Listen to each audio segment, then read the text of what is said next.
खरैती लाल के आखिरी श्वास अभी फूटे भी नहीं थे और पत्नी जोर जोर से रो रही थी, वो जोर जोर से रो रही थी। खराती कहता है मत रो।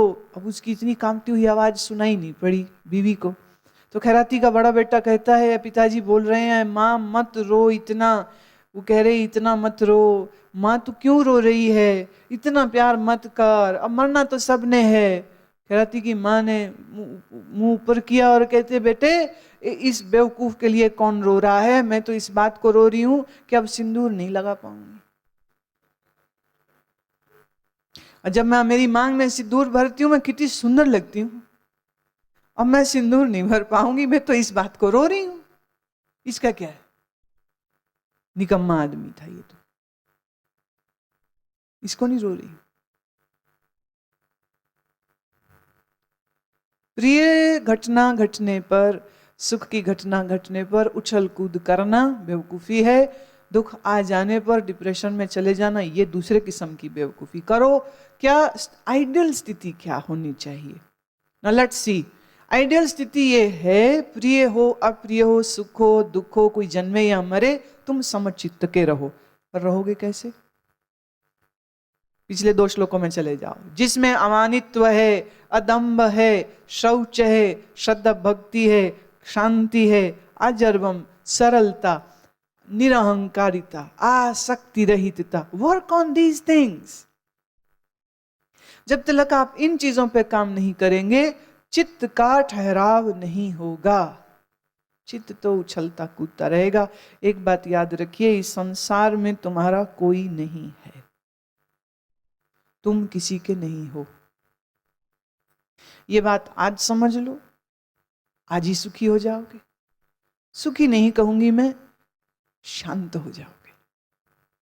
And you will remain unperturbed, unfrustrated in all situations. मैं फिर कहूं, एयर कंडीशन हॉल में बैठ के ये बात सुननी बड़ी आसान है, लेकिन अपने प्रैक्टिकल जीवन में अमानित्व, दंभ न करना, सरलता, शौच, श्रद्धा, भक्ति, इन गुणों को लाने के लिए जो संकल्प और जो साधना चाहिए वह मुश्किल है।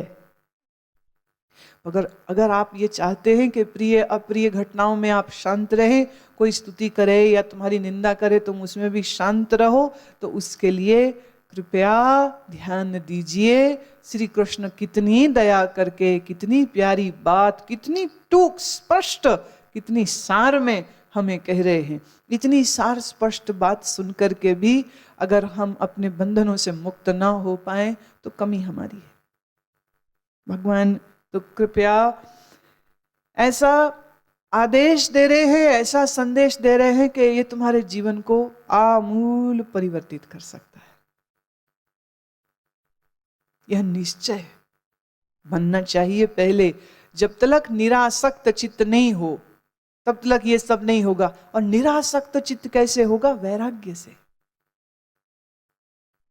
वैराग्य किसको कहते हैं? संसार की असारता, मृत्यु अवश्यमेव होगी, मेरी भी होगी, तेरी भी होगी, सब यारों की भी होगी, माँ बाप की भी होगी, भाई बहन की भी होगी, तुम्हारे बच्चों की भी होगी। ये नहीं पता कि तू जिंदा रहेगा और बच्चे पहले मरेंगे, ये नहीं पता कि बच्चे तेरी अर्थी को कांधा देंगे, जानते नहीं है, जानते कोई नहीं जानता। ये बाप बेटे रह जाते, बच्चे चले जाते, पत्नी रह जाती है, पति चला जाता है, पति रह जाता है, पत्नी चली जाती है। खेल है, हो रहा है। कोई रिश्ते में गारंटी नहीं है, रिश्ते टूटते हैं। और सच तो यह है शरीर की ही गारंटी नहीं है, ये शरीर का पुतला ही टूट जाता है। इसका निरंतर चिंतन करना आपके अंदर वैराग्य को जन्म देगा। तो देखे, इस सत्य को अपने जीवन में भी देखे, इस सत्य को अपने आसपास घटते हुए भी देखे, और इस पर तुम्हारी विचार चलनी चाहिए। आदमी के पास सब कुछ हो, विचार ना हो, जीरो है। कुछ ना हो, विचार है, शहंशाह हो जाता। विचारवान बनिए। Think, reflect, introspect. That gives you amazing power. प्रेम से सुनो इसे।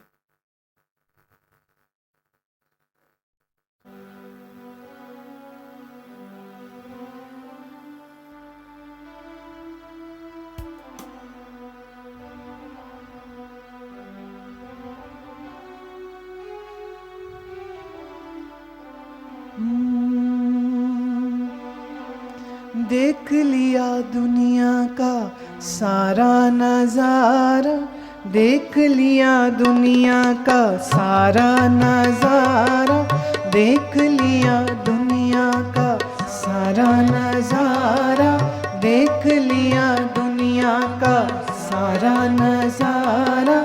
ना हम किसी के न कोई हमारा, ना हम किसी के न कोई हमारा। देख लिया दुनिया का सारा नजारा, देख लिया दुनिया का सारा नजारा। ना हम किसी के न कोई हमारा, ना हम किसी के न कोई हमारा।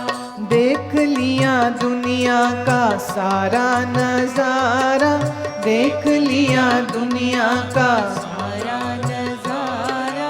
ना हम किसी के न कोई हमारा, ना हम किसी के न कोई हमारा।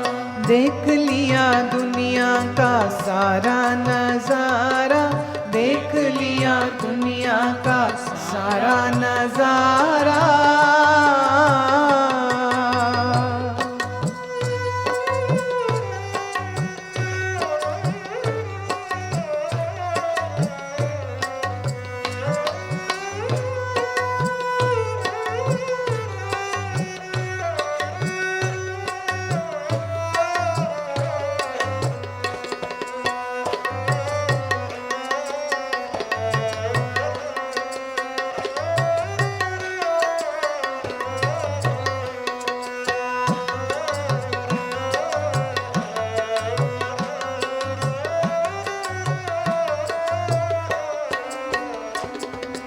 झूठी है दुनिया और झूठी है बातें, झूठी है दुनिया और झूठी है बातें। झूठी है प्रीति और झूठे हैं नाते, झूठी है प्रीति और झूठे हैं नाते। झूठी है दुनिया और झूठी है बातें, झूठी है प्रीति और झूठे हैं नाते। झूठा है जग का, झूठा है जग का सारा नजारा। ना हम किसी के न कोई हमारा, ना हम किसी के न कोई हमारा। देख लिया दुनिया का सारा नजारा, देख लिया दुनिया का सारा नजारा। ना हम किसी के न कोई हमारा, ना हम किसी के न कोई हमारा।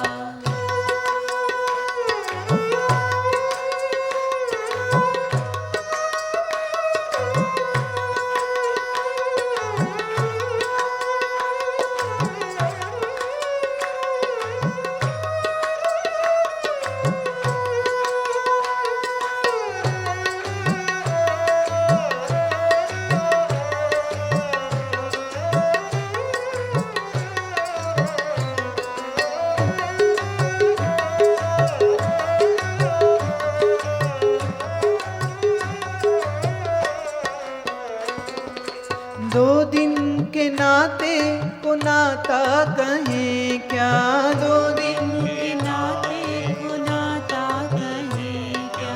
दो दिन के साथी को साथी कहें क्या, दो दिन के साथी को साथी कहें क्या। दो दिन के नाते को नाता कहें क्या, दो दिन के साथी को साथी कहें क्या। आखिर तो जाना है, आखिर तो जाना है जग से न्यारा। ना हम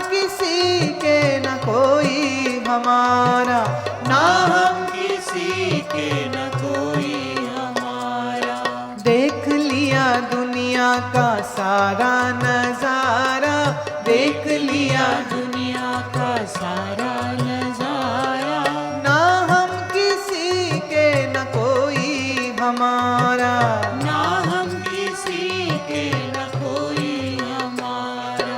देख लिया दुनिया का सारा नजारा, देख लिया दुनिया का सारा नजारा, देख लिया दुनिया का सारा नजारा, देख लिया दुनिया का सारा नजारा, ना हम किसी के न कोई हमारा, ना हम किसी के न कोई हमारा, ना हम किसी के न कोई हमारा, ना हम किसी के न कोई हमारा। देख लिया दुनिया का सारा नजारा, देख लिया दुनिया का सारा नजारा, देख लिया दुनिया का सारा नजारा, देख लिया दुनिया का सारा नजारा, ना हम किसी के न कोई हमारा, ना हम किसी के न कोई हमारा, ना हम किसी के न कोई हमारा, ना हम किसी के न कोई हमारा।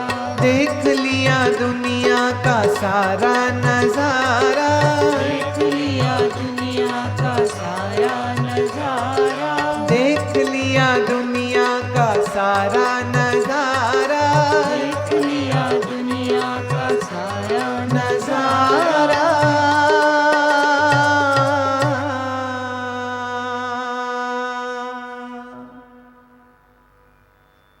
बहुत से ज्ञानियों ने यह बात कही कि आपकी साधना सही चल रही है या नहीं, इसका मापदंड आपके स्वप्न हैं। आपके स्वप्न जितने कम होते जाएं, जानिए कि आपकी साधना उतनी गहरी हो रही। स्वप्न अधिक आने का अर्थ यह है कि आपका मन दूसरों में बहुत जोर से फंसा हुआ है, इसीलिए आप दूसरों के बारे में नींद में भी सोचते रहते।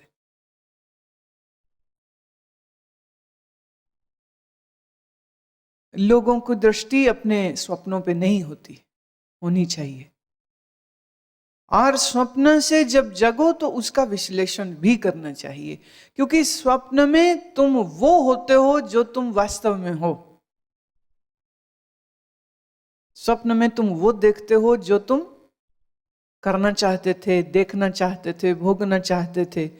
और स्वप्न में समाज की कोई नीति नियम कानून चलते नहीं है। सो आपको खुली छुट्टी है, आप जो चाहो सो देखो, जो चाहो सो करो, जो चाहो सो। There is an unlimited scope and space of your imagination, and you can stimulate yourself the way you want to do that. एकांत में रहना साधक को प्रिय हो।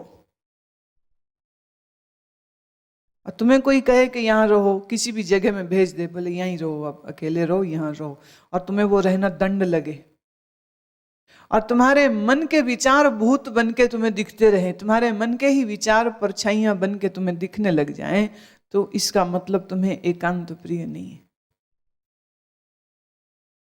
एकांत प्रिय हो।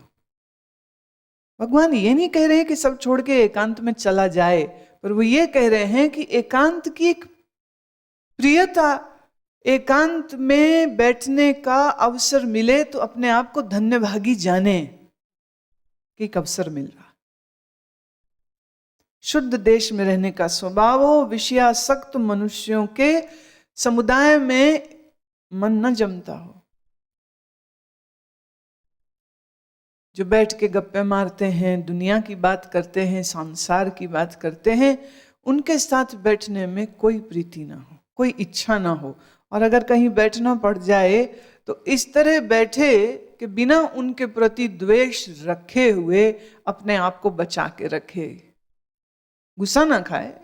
हो सकता है कभी ऐसी स्थिति आ जाए कि आपको ऐसे लोगों के साथ बैठना पड़ रहा है, यात्रा करनी पड़ रही है, जिनके रंग ढंग बिल्कुल नहीं मिलते हैं तुमसे, don't get angry at that time. ऐसा तमाशा दुनिया का देखने को मिलता है कि कितनी वैरायटी है इसमें, and there is no limit to that also. भगवान कह रहे हैं अध्यात्म ज्ञान नित्यत्वम तत्व ज्ञानार्थ दर्शनम एतज् ज्ञानमिति प्रोक्तम ज्ञानम यदतो अन्यथा। अध्यात्म ज्ञान में नित्य स्थिति और तत्व ज्ञान के अर्थ रूप परमात्मा को सर्वत्र देखना, यह सब तो ज्ञान है। जो इससे विपरीत है सो अज्ञान है, ऐसा कहा गया है। अध्यात्म ज्ञान में नित्य स्थिति, देखिए नित्य कह रहे, ये नहीं कह रहे कि सुबह 1 घंटे तुम्हारा ध्यान हो और बाद में तुम ये वो राम रौला सब करते फिरो। नित्य होना चाहिए। सोए खाए बैठे उठे, just like a Zen masters never taught to sit separately to do meditation. They said, make your very ordinary life a meditation. It is easy to do meditation for 1 hour and then be non-meditative 23 hours. But it is difficult to be meditative in 24 hours. या यूं कहो कि हम 23 घंटे तो ध्यान में रहते हैं, कोई बीच में 1 घंटा हम बेहोश होने का रख लेते, भी ये मेरा बेहोश होने का वक्त है, अब मैं बेहोश होऊंगा, पागल होऊंगा, गुस्सा खाऊंगा, लड़ाई करूंगा, द्वेष करूंगा, आसक्ति करूंगा, कोई 1 घंटा रख ले, इसमें करूंगा, बाकी टाइम मेरा इसी में जाना चाहिए। हमारा उल्टा होता है, 1 घंटे उठते हैं, आंख बंद करते हैं और बाकी 23 घंटे बेहोशी। कोशिश क्या करे कि अपने जागृति का जो मीटर है उसको हमेशा ऑन रखे। 1 घंटे को 2 में बदले, 2 को 3, 3 को 4, 4 को 6, ऐसे समय जो है वो बढ़ाता चला जाए। Keep on reminding yourself that I am not going to lose my wakefulness in all situations. ध्यान का अर्थ ये नहीं होता कि तुम आंख बंद करके बैठो तो तुम ध्यान में हो। ध्यान का अर्थ है कि तुम जागृत हो, खाते पीते, बोलते उठते, चलते फिरते, यहाँ वहाँ आते जाते, बात करते हुए, किसी भी स्थिति, किसी भी हालत में आप अपनी जागृति के सूत्र को हाथ से छूटने नहीं देते हो। तो नित्य ज्ञान अध्यात्म में स्थिति रहे। तत्व ज्ञान क्या है कि परमात्मा को सर्वत्र देखना, यह तत्व ज्ञान। आत्म स्थिति हो, सर्वत्र परमात्मा का दर्शन करे। अगर दिखता नहीं तो करेगा कैसे? तो अब वो हो कैसे, उसके वो साधन पीछे बता चुके हैं हमें। देखिए, अगर आप अनुभव से ऐसा न भी देख पाए तो one thing really helps, and that is कि जब भी कोई तुम्हें मिले, कोई मिले, तो उस समय उसके शरीर के आकार को हटाओ। वही ये शरीर जो है, इस शरीर के पीछे कौन है?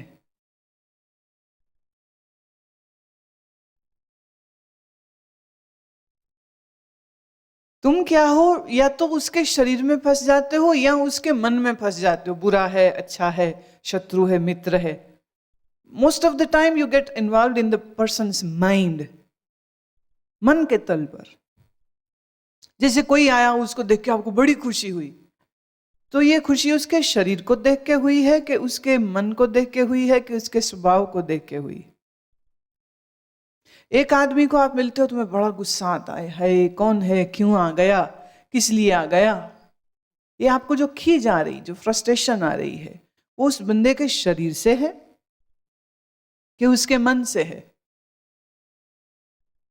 तो या तो तुम उसके शरीर में उलझते हो या तुम उस बंदे के मन से उलझते हो। लेकिन मन के पीछे भी तो देखो ना, उसके मन के पीछे कौन है? Reflect on that. तो शरीर के आकार को, मन के विचार को हटाओ और जिसे तुम मिल रहे हो वो वास्तव में कौन है? अरे वो तो वास्तव में ब्रह्म ही है। जैसा ब्रह्म यहाँ तैसा ब्रह्म वहां, तो मैं ही मैं को मिल रहा हूं। मैं आनंद स्वरूप हूं, मैं अपने ही आनंद स्वरूप की दूसरी प्रतिछवि को मिल रहा हूं। तो आपका शत्रु आया मिलने या मित्र आया मिलने, और आपने दोनों के शरीर और मन और बुद्धि को हटाया, और पीछे तो वही एक ब्रह्म है। तो बोलो किसको मिलने से खुशी होगी और किसको मिलने से नाराजगी? तुम खुशी और नाराजगी दोनों से परे हो जाते हो। फंसते तुम कब हो? जब तुम सत्य नहीं देखते हो और मन और बुद्धि और विचार और शरीर को देखते हो, तहां तुम्हारी दिक्कत शुरू हो जाती। कबीर के लिए हम बचपन में ये कहानी सुना करते थे, कबीर के जीवन की। कबीर को बाजार में किसी ने मारा। अब कहानी सच है या नहीं, ऐसा हुआ या नहीं, मुझे इससे कोई लेन देन नहीं है, पर ये कहानी का मोरल जो निकलता वो बड़ा प्यारा। तो उनको किसी ने पत्थर मारा, खून निकल आया। तो सर में हाथ रखे हुए घर को वापस लौट रहे हैं, रास्ते में कोई मिले, वो कहते किसने मारा? कबीर तुम्हें किसने मारा? कहते तय मारया। किसी ने पट्टी कर दी। कोई पूछते हैं कबीर किसने मारा, किसने पट्टी की? तय मारया, तय पट्टी की। तूने मारा, तूने ही पट्टी की। कोई दूध ले आया हल्दी डाल के, कबीर साहब पियो दर्द उठ जाएगी। कबीर दूध पी रहे, कोई आया पूछता है ये किसने दूध पिलाया? बोले तैं पिलाया। बोले मैं तो अभी आ रहा हूं। कबीर बात कर रहे हैं अस्तित्व की, और सुनने वाला सुन रहा है शरीर तक की बात को। वो कहते मैंने तो नहीं मारा। जो पूछे किसने मारा, कबीर बोले तय मारे। लोग बड़े परेशान हो, मैंने मारा? अरे कैसे बोल, मैंने कब मारा? तुम वो सफाई देते, मैंने कब मारा, मैं तो अभी मिल रहा हूं। कबीर खूब हंस के रह जाते। किसने मारा? तय मारया। किसने दूध पिलाया? तय पिलाया। किसने पट्टी करी? तय पट्टी करी। बात खत्म हो गई। क्योंकि रूप चाहे कोई हो, मेरे लिए तो तू ही है। तजा तू ही है, तो जो कुछ भी हो उसमें जिम्मेदार मैं किसी और को कैसे ठहरा सकता हूं? So when you move from form to formless, that is called तत्व ज्ञान। तत्व ज्ञान ये नहीं कि बैठे तुम वेद के वचन बांच रहे हो, अम ब्रह्मस्मि अम ब्रह्मस्मि अम। ना ना ना, तत्व ज्ञान ये है कि तुम व्यवहार में अपने शरीर मन बुद्धि को भी परे हटा के देखते हो, तो शिवो हम, और सामने जो कोई दिखता है उसके भी देह मन बुद्धि को पीछे हटा करके पीछे वही शिवो हम। अपने लिए अहम ब्रह्मास्मि, दूसरे को देखता है तो तत्वमसि, तू ही ब्रह्म है।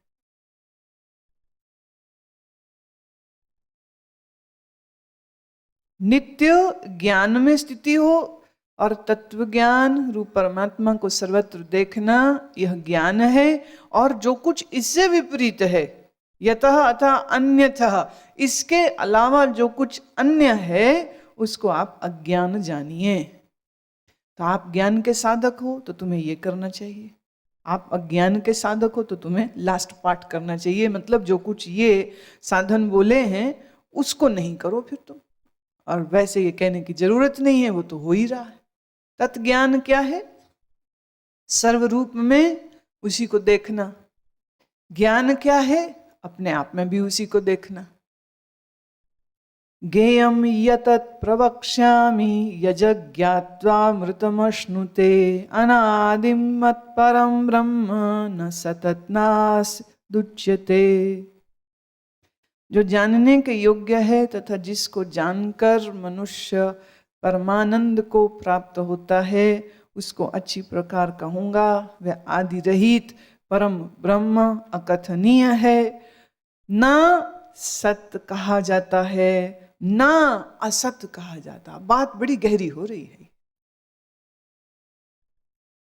वह जो आदि रहित है, अब उस ब्रह्म को मैं कहता हूं, और ध्यान से सुन, ना वो सत कहा जा सकता है, नहीं वो असत कहा जा सकता। देखिए बिल्कुल बिल्कुल ये गाड़ी यहाँ किसी दूसरे ही ट्रक में लगी है जाने, और बात और भी गहरी है। और ये समझ जिसको आए तो धन्यभागी है, और जिसे समझ ना आए वो जाने कि अभी उसको बहुत सारा अंतःकरण को शुद्ध करने की, बुद्धि को एकाग्र और चित्त को समाहित रखने की जरूरत है। अगर समझ नहीं आए तो बस प्रार्थना कीजिए कि किसी दिन समझ आए।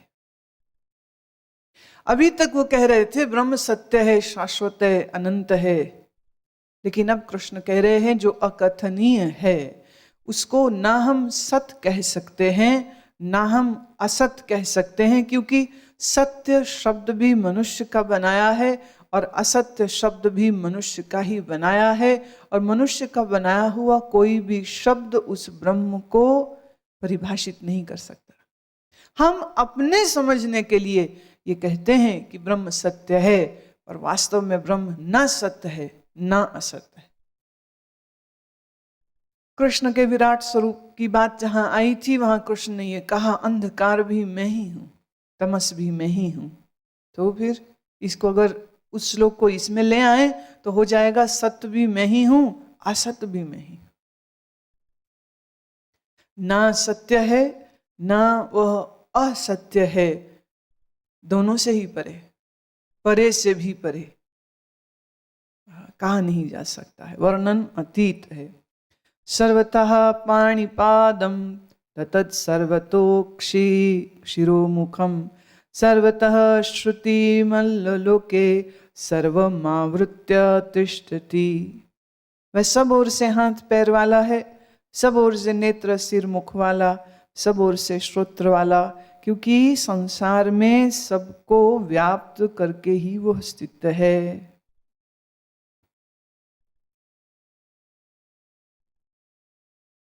ना सत्य है ना असत्य है, ऐसे सब पैर सब हाथ सब पेट सब बुद्धि सब मन में वही व्याप्त है,